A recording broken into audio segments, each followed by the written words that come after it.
अगर आप अपनी आध्यात्मिक उन्नति चाहते हैं, आप आत्म साक्षात्कार करना चाहते हैं, तो जो भी ब्रह्मरूप संत होते हैं, आपको उनकी जीवनी पढ़नी चाहिए और उसके बाद उनकी जीवनी का चिंतन मंथन भी करना चाहिए। यकीनन इससे बहुत ज़्यादा बेनिफिट मिलता है एक साधक को जो कि मोक्ष मार्ग पर अग्रसर होता है। जैसे कि भगवान स्वामीनारायण वाले संप्रदाय में ही आपको ऐसे बहुत सारे ब्रह्मरूप संत मिल जाएंगे, जिनकी अगर आप जीवनी पढ़ेंगे या फिर सुनेंगे, आत्मलोकन अगर आप करेंगे, तो आपको पता लगेगा कि अगर इन संतों के नाम से कोई किताबें लिख दी गई होती या फिर इनके बारे में हमें भी पढ़ाया गया होता, तो फिर इन संतों की जीवनी के हिसाब से तो इन्होंने उन संतों को कब का पीछे छोड़ दिया होता, जिनके बारे में ऑलरेडी हमको पब्लिक डोमेन में पढ़ाया जाता है। और यही वास्तविक सत्य होता है। जो ब्रह्मरूप संत होते हैं, उनके बारे में वो बहुत गुप्त तरीके से सर्वाइव करते हैं और उनके बारे में ज़्यादा लिखा भी नहीं जाता है। अपने भीतर भक्ति भाव जागृत करने के लिए, अपनी आध्यात्मिक उन्नति करने के लिए हम प्राचीन संत, अगर वो ब्रह्मरूप हैं तो फिर तो बहुत ही अच्छी बात है, उनके जीवन का अवलोकन कर सकते हैं, उनकी जीवनी पढ़ सकते हैं। इससे हमारे भीतर भक्ति भाव उत्पन्न होता है और संकल्प हमारा एक ही होना चाहिए कि मुझे आत्म साक्षात्कार करना है, मुझे खुद से मिलना है, मुझे जानना है कि मैं आखिर हूँ कौन, मैं इस दुनिया में क्यों आया हूँ। अगर ध्येय स्पष्ट हो चुका है कि मैं इस दुनिया में ब्रह्मरूप होने के लिए आया हूँ और उसके बाद परब्रह्म की भक्ति करने के लिए आया हूँ, तब तो फिर बात साफ़ हो जाती है या फिर रास्ता उस साधक का क्लियर हो जाता है। तो अपनी इस आध्यात्मिक यात्रा के दौरान साधक को बार-बार अपने आप को याद दिलाना है कि मैं ये जो वीडियो देख रहा हूँ या फिर किसी की जीवनी पढ़ रहा हूँ, कोई सत्संग सुन रहा हूँ, तो सिर्फ़ अपने आप को जगाने के उद्देश्य से सुन रहा हूँ। और हमारे गुरु भी यही चाहते हैं कि ये जो शिष्य है या फिर जो ये साधक है, ये जाग जाए।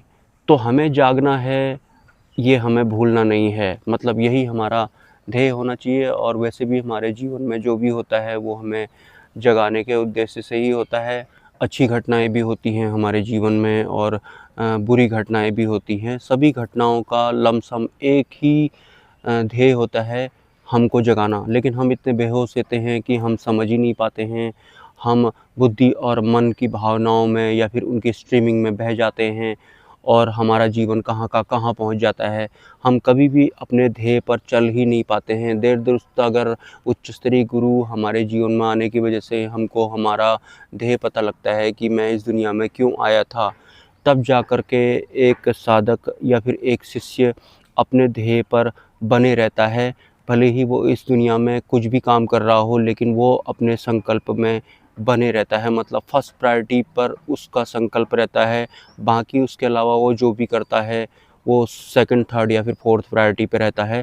भक्ति मार्ग में हमारी शुरुआत कैसे हो, इसलिए मैंने वीडियो की शुरुआत में ही बताया था कि आप उच्च स्तरीय जो ब्रह्मरूप संत होते हैं, उनकी जीवनी का आप अध्ययन कर सकते हैं।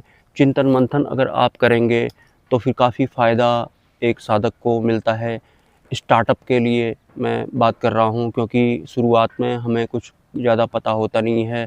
टोटल मिला कर के हमारी एक बार स्टार्टिंग हो जाए, इसलिए ही हमारे गुरु भी हमें शब्दों में ज्ञान बता रहे होते हैं।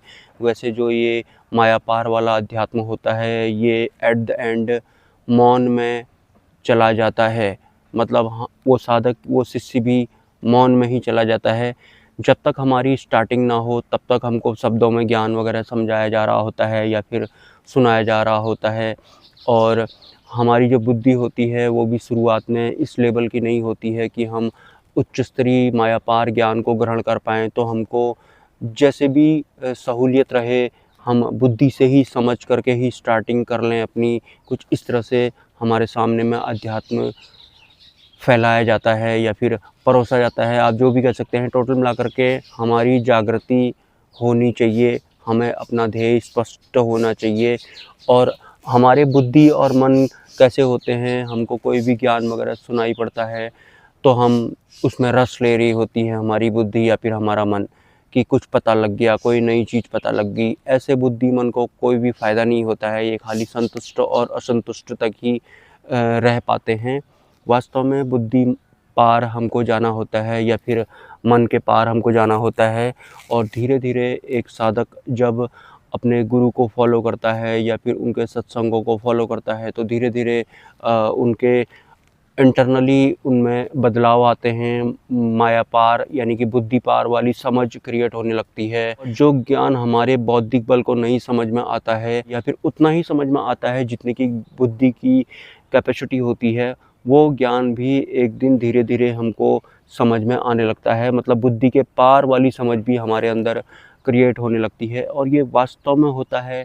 लेकिन साधक ऑनेस्ट होने चाहिए, साधक जेन्युइन होने चाहिए, वो तैयार रहना चाहिए समर्पण के लिए। हालाँकि समर्पण भी हमारे पक्ष में नहीं होता है, या फिर मैं ये कहूँ कि समर्पण भी हम नहीं कर पाते हैं।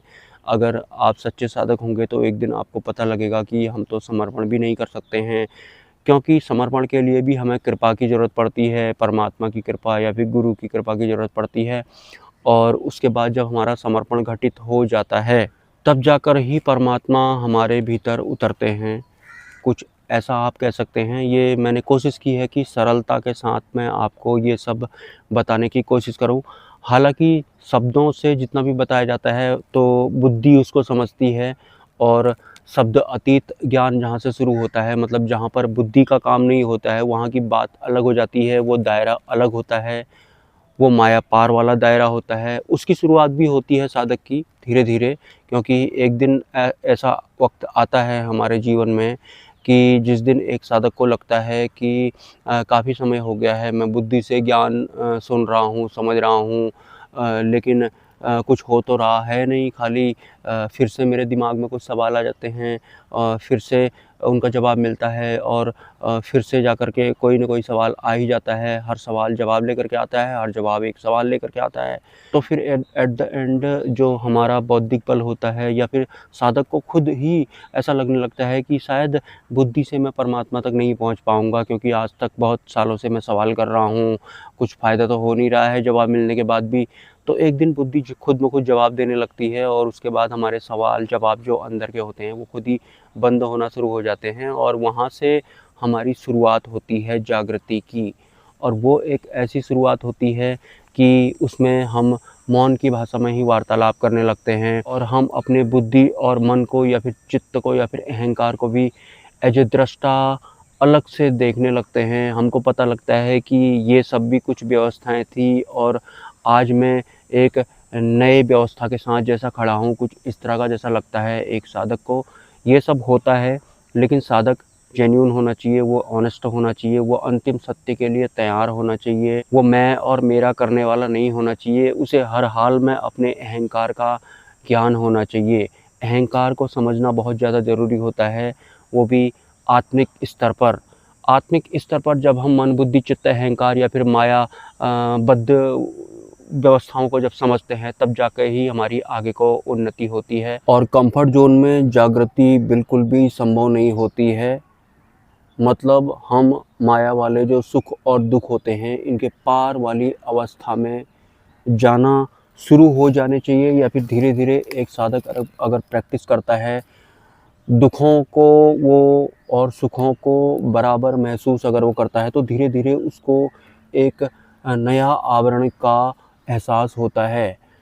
तो हर हाल में एक साधक को जो कंफर्ट जोन होता है, उससे बाहर आना ही आना पड़ेगा। वरना साधक क्या होते हैं, यहाँ अच्छा नहीं लग रहा है तो वो उधर चले जाते हैं, उधर अच्छा नहीं लग रहा होता है तो वो इधर चले जाते हैं। इससे नहीं होता है। मतलब आपकी सिचुएशन होगी कि आपको जगाया जाएगा, तो सिचुएशन कुछ ऐसी क्रिएट होगी कि आप ना यहाँ पर खड़े रह पाएंगे, ना वहाँ पर खड़े रह पाएंगे। अगर फिर भी आप भागते रहेंगे तो जागृति संभव नहीं होगी। जागना होता है, जागना मन बुद्धि के पार वाला होता है।